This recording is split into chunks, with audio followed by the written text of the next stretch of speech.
Light बहुत कम,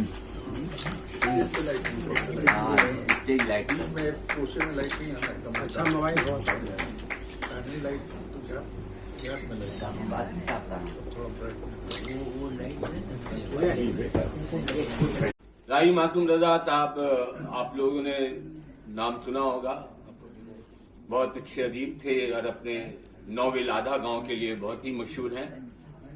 तो उन्होंने महाभारत जो सीरियल था, जो देवमाला पे मबनी था, उसके स्क्रीन प्ले एंड डायलॉग शायद क्या ये हतमी तौर पर उन्होंने ही लिखे थे।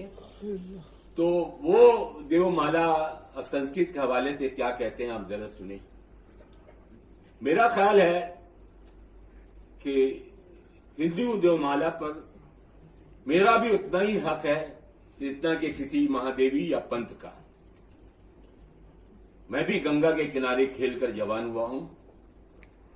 मैं नहीं समझता कि गंगा सिर्फ हिंदुओं की है और पीपल के घनी छाव पर मुसलमानों का कोई हक ही नहीं है। चुनांचे मैं इस हेरिटेज वर्ड को इस्तेमाल करने की कोशिश कर रहा हूं। मुझे उस शिव से कोई दिलचस्पी नहीं जो तकरीब का देवता है, लेकिन मैं उस शिव पर आशिक हूं जो नटराज है। मुझे इस कृष्ण से कोई दिलचस्पी नहीं जिससे गीता रिलेटेड है, मैं और जिसने धोखे से कर्ण और दुर्योधन को कत्ल करवाया था।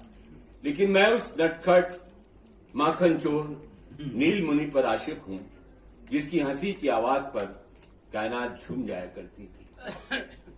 लिहाजा मैं इन तमाम चीजों का उसी तरह इस्तेमाल करना चाहता हूं, या उसी तरह मेरा भी हक है जिस तरह के किसी मोदी या किसी शाह का। तो बात राही मासूम रजा साहब से शुरू हुई और खत्म तो नहीं होगी, लेकिन मैं चाहूंगा कि हमारे दरमियान एक संस्कृत जानने वाले हैं आचार्य जमाल अहमद जमाल साहब, वो आए। वो शायर भी हैं और फलाही कामों में बड़े पेश रहते हैं। तो उनसे मेरी दरखास्त है कि वो आए और चंद कलमात पेश करें। जमाल अहमद जमाल, आचार्य जमाल अहमद जमाल।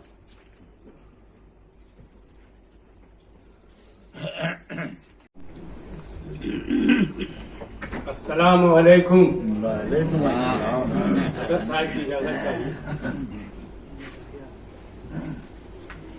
मैं जमाल अहमद जमाल 97 साल का मुसाफिर चलता फिरता आपके सामने हाजिर हुआ। बचपन में ही मुझे साहित्य का पहाड़ा पढ़ाया गया। साहित्य साहित्यज्ञ जो साहित्य की मदद करता है सचमुच में वही साहित्यकार है। चाहे वो हिंदी का हो, चाहे वो उर्दू का हो, चाहे वो बंगला का हो, चाहे वो इंग्लिश का हो। तो मुझे कहा गया आचार्य जी, तो मैं शुरू करता हूं कि इस लोक से जिन्होंने गंगा जमुना और श्री कृष्ण के हवाले से कुछ बातें कर रहे थे शकील साहब, तो आप हम बात कर रहे हैं। आप ये विधानसभा के ऊपरी सतह में जाइए तो एक वेद का श्लोक लिखा हुआ है, उस श्लोक को मैं आपके सामने पेश कर रहा हूँ। यम निजा परो वेति गणना लघु चेतसा उदानाम चरित्रांतु वसुधैव कुटुम्बकम। हाल में इंसानियत की तरफ इशारा करते हुए ऋग्वेद का ये पाठ पढ़ाया जा रहा है कि धरती के कोख से जन्म लेने वाला हर इंसान, हर मनुष्य, हर मानव एक है। चाहे वो जिस वर्ण का हो, चाहे वो जिस धर्म का हो, जहाँ हो, जैसे जिस हाल में हो, मनुष्य मनुष्य है। मगर आज का जो उन्वान है, आज का जो चलता है, वो जहीर अनवर साहब के हवाले से है। तो हम चाह रहे हैं कि जरा एक हलचल इसमें मच जाए। मैं तत्काल कोड़ा का शायर हूँ, तो तत्काल कोड़ा से आप सबको पुकारना चाह रहा हूँ। सुनिए जी जी, आप देख रहे हैं इसे भी देख रहे हैं जी। अब सुनिए तत्काल को तो क्या है।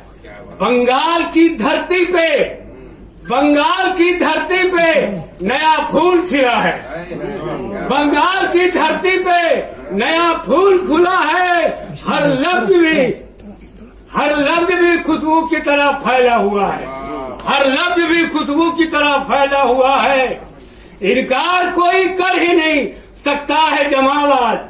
इनकार कोई कर ही नहीं सकता है जमालात। तहकीक का चेहरा जहीर अनवर को मिला है। तहकीक का चेहरा जहीर अनवर को मिला है। साहित्य लिखना, पढ़ना, सुनाना सब है, मगर जब तक कोई आदमी इंसान किताबी शक्ल में नहीं लाया तो सब बेकार, सब अधूरा है। अमेरिका के बड़े शायर लॉरेंस एंटेना का नाम सुना होगा। 1802 ईस्वी में एक पोएट्री लिखा, उसका एक हिस्सा मैं आपको पेश कर रहा हूं। कहना क्या चाह रहे हैं उसमें, मेन में कम, मेन में गो, बट आई गो और फॉर एवर। रामधारी सिंह दिनकर, बिहार के राष्ट्रीय कवि, वो क्या कह रहे हैं इसी के हवाले से। चाहे जितना घाट सजाओ, चाहे जितना घाट सजाओ, लेकिन पानी मरा हुआ।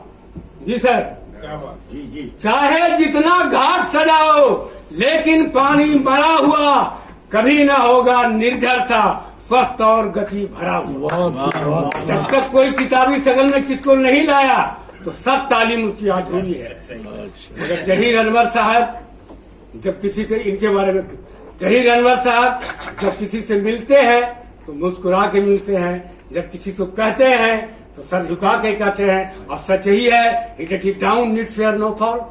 सब लोग जानते हैं, he get it down needs fear no fall. जो झुक के चलता है उसे गिरने की कहाँ डर है।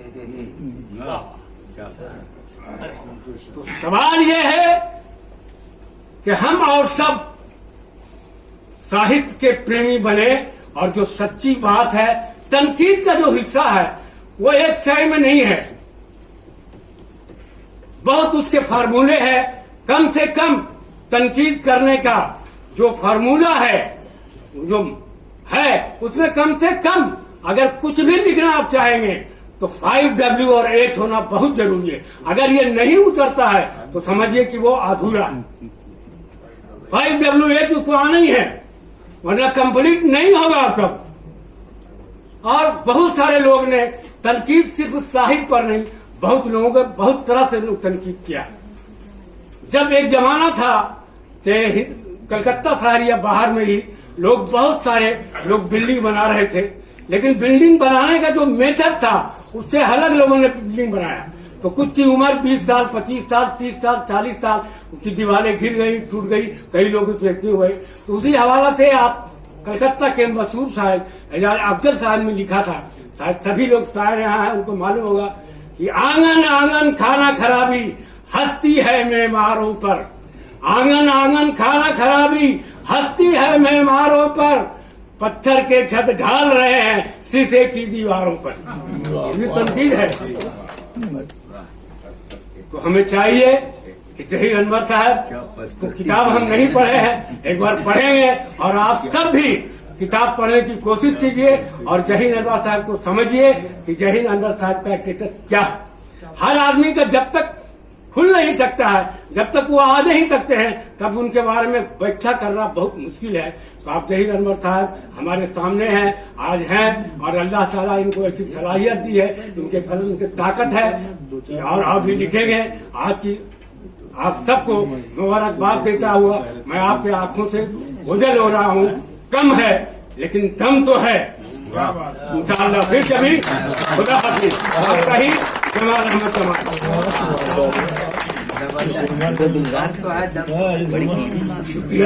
मुताला में गुजारी तमाम उम्र, मशगले मुताले में गुजारी तमाम उम्र, नब्ज़ हयात ज़हन भाई तमाम उम्र, क्या जुल्फ़े निगार फिक्र सवारी तमाम उम्र, तस्वीर जिंदगी की उभारी तमाम उम्र, क्या पैकरे शऊर है, हिकमत शार है, रखता है वो कलम हकीकत निगार है। बिलाशुबा ज़हीर अनवर वसीम मुताला दूरबीनी सही ज़ौक़ के साथ दरियाए अदबियात का तजर्बाकार शनावारी नहीं बल्कि गवास भी हैं। उन्हें अपनी राय बयान करने की न सिर्फ कुदरत हासिल है बल्कि अंग्रेजी अदब के हवाले से भी अपनी राय को मुस्तहकम करने का फन भी आता है। यानी मसूब में वो तमाम खूबियां मौजूद हैं जिनकी झलक 147 कलाकारों के तनकीदी खिदमात के बयान में झलकती है। उन्होंने जो कुछ भी लिखा अदबी व इल्मी हिसाब से बाहर जाकर नहीं लिखा। कभी रवायती कदरों से खा तो तहरीर में हो या तकरीर में हो, फिर तनकीदी नजरिया ही बहते न हो, कभी समझौता नहीं किया। यही वजह कि आज बंगाल की इल्मी अदबी दुनिया के वो माहिर ज़ोहशा शुमार किए जाते हैं। आखिरी पैराग्राफ ये है कि किताब आखिर में जहूर चूंकि जहीर अहमद ड्रामा निगार भी हैं, इसलिए बंगाल के उर्दू ड्रामों में जो तनकीदी अनासिर बातें पाए जाते हैं उनका भी इन्होंने इस किताब में खुलकर जिक्र कर दिया है। किताबियात के मुनाबे में माखज़ात की इतनी तवील फहरिस्त के बाद किताब आप देखेंगे तो किताबियात में जितनी किताबों का जिक्र किया है लगता है तमाम किताबों ने पढ़ा ही है, बगैर पढ़े लिखा नहीं। हमने बहुत सारी किताबों को देखा है कि किताबियात की इतनी लंबी फहरिस्त नहीं होती, लेकिन जिन जिन किताबों का जिक्र उन्होंने किया है मवाद वहीं से हासिल किया है, और जिन जिन नाक़दीन के बारे में लिखा है उनकी किताबों से भी जुज़ियात को या खुतबात को हासिल करके अपनी किताब में पेश किया है। ये किताब हर लिहाज और एतबार से काबिल है, सारा वक्त भी जाज़िब नज़र है और दिलकश है। ये किताब मगरबी बंगाल में तहकीक के हवाले से अव्वलियत का दर्जा हासिल करेगी और शानदार तनकीदी काविश का एक मुजमल जायजे के तौर पर हमें याद की जाएगी। एक बार फिर अपने दोस्त को इस शानदार पेशकश पर दिली में पेश करता हूँ और दुआ करता हूँ कि अल्लाह ताला उनके कलम में और तवानाई बख्शे।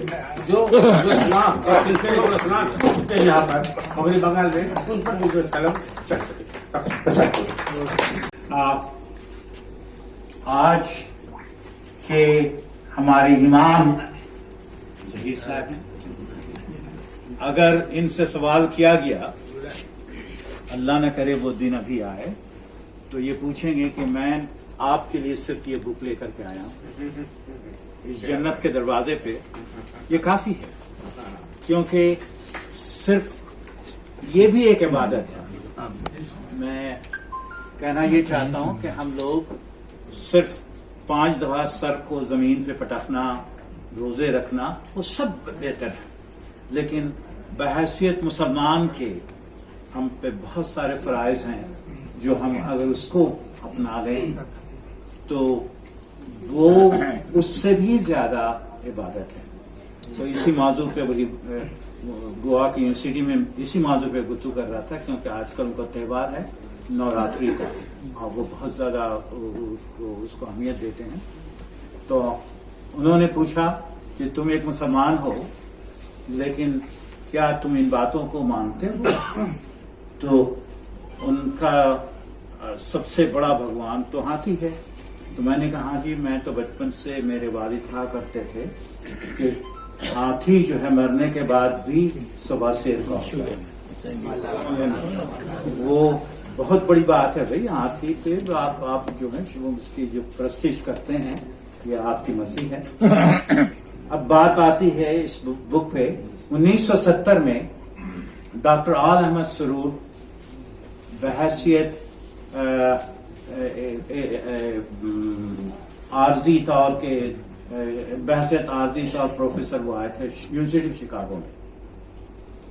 तो ये मेरा पहला ताल्लुक था किसी तनकीद निगार से और बड़ा अच्छा वक्त गुजरा। 6 महीने का वक्त गुजारा उन्होंने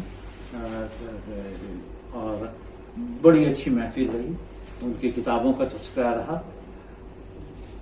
अब मैं थोड़ी सी बात करता हूँ तनकीद पे। मैं एक टीचर हूँ, दुनिया में वही तालीम देता हूँ मुख्तलिफ, लेकिन मेरा शोबा जो है यकीनन तनकीद तो है, लेकिन तनकीद से ज्यादा तामीर है। वाह वाह वाह, क्या बात है। हम लोग तनकीद तो करते हैं और जरूर करना चाहिए, क्योंकि तनकीद बराए इस्लाहात होना चाहिए। अगर इस्लाहात नहीं है, इस्लाह का अंसर नहीं है तनकीद में, तो वो तनकीद बराए तनकीद है। माशाअल्लाह आपसे हमारा ताल्लुक अरसे से है इनको कभी मैंने इनकी ज़बान से ये नहीं सुना कि ये शख्स ख़राब है, ये बुरा है।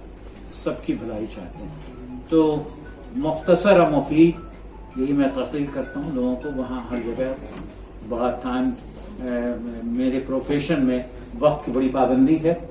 आपको वही 10 मिनट या 20 मिनट मिलता है। मुख्तलिफ यूनिवर्सिटीज़ में जाता हूँ मैं। तो दूसरी बात जो मैं कहना चाहता हूँ वो ये कि हम सब लोगों को इस बात पर अमल करना चाहिए, मुख्तसर और मुफीद। अब वो ज़माना ख़त्म हो गया भाई जो आप सादिक सरगमी की 700 पेजेस की किताब पढ़ रहे हैं, अब्दुल हलीम शेरर की 600 पेजेस की किताब पढ़ रहे हैं, और 5-6 पेज तो सिर्फ वो घोड़ दौड़ ही का किस्सा सुनाते थे, उसमें पता ही नहीं चलता था कहना क्या चाहते हैं। हालात बदल रहे हैं, चीजें बदल रही हैं, रिवाज बदल रहा है। तो तनकीद के अंसर में, तनकीद के सिलसिला में मेरी गुजारिश सिर्फ यही है कि तामीर का पहलू होना चाहिए कि इस तनकीद से आप समझना क्या चाहते हैं और क्या चीज़ बेहतर लानी चाहते हैं। आप सब लोगों का बहुत शुक्रिया। और इससे पहले कि हम आप सब हजरात ख़वातीन का बहुत बहुत शुक्रिया कि आप आए। और सबसे ज़्यादा जो मुबारकबाद मैं इन्हें देता हूँ, इससे बड़ी मेहनत की है। इस ज़ख़ीम किताब को देखने के बाद मेरी समझ से बाहर है कि क्या कहूँ। आप बहुत शुक्रिया। शाहजाद सिबली भाई और सामीन में, आज संडे का दिन है, इस टाइम इतना बिजी शेड्यूल सबका रहता है, उसके बावजूद भी उर्दू के आसिफ और जहीर अनवर साहब की मोहब्बत में लोग आए हैं। मैं आप लोगों को सलाम करता हूँ। हमारे बहुत ही मुअज़्ज़ज़ निज़ाम शमीम साहब जो आज के टाइम में तालीम के लिए बहुत ही काम कर रहे हैं। मैं उनको वहाँ पर बैठे हुए देख के मुझे यहाँ बैठने में अच्छा नहीं लग रहा था। रवायत के हिसाब से मैं यहाँ बैठा हूँ। तो हमारे बहुत ही बुजुर्ग, और हमारे क्या हो, तो बंगाल में तालीम के लिए जो काम कर रहे हैं जाम साहब, ये बहुत बड़ी बात है। और अपनी कीमती वक्त को निकाल के यहाँ बैठे हुए हैं, उनका बड़ापन है ये। जहीर अनवर साहब भाई, हम उनके बारे में इतना कह सकते हैं कि एक किताब इनका देखा है कि 1982, यहाँ से 40 साल पहले, और कुछ वक्त का किताब, मतलब हिंदुस्तान के अलावा दूसरे शहर में भी मकबूल हुआ। और आज 40 साल के बाद भी 42 साल हो रहे। और इसके बीच में हम दर्जनों किताब इन्होंने लिखा है। इसमें 2 किताब का नाम हमने बहुत, एक ब्लैक संडे और अंगारों का शहर, ये दोनों किताबें काफ़ी मशहूर हुई है। तो जाने, और फिर कई कुरान में इनकी इंग्लिश स्पीच सुन के भाई आप सोचते कि उर्दू वाले हैं कि इंग्लिश वाले हैं, कंफ्यूज हो जाते हैं। अल्लाह ने ये भी, और मैं देखता हूँ मैं 2-4 वर्ड बोल नहीं पाता हूँ तो बड़ा जलन भी होता है। जहीर भाई को अल्लाह ताला ने साहब तालीम की खूबियाँ जहीर भाई को दी थी अल्लाह ने। तो उनको मुबारकबाद देता हूँ जहीर साहब को। अल्लाह ताला इनके कलम में और ताकत दे।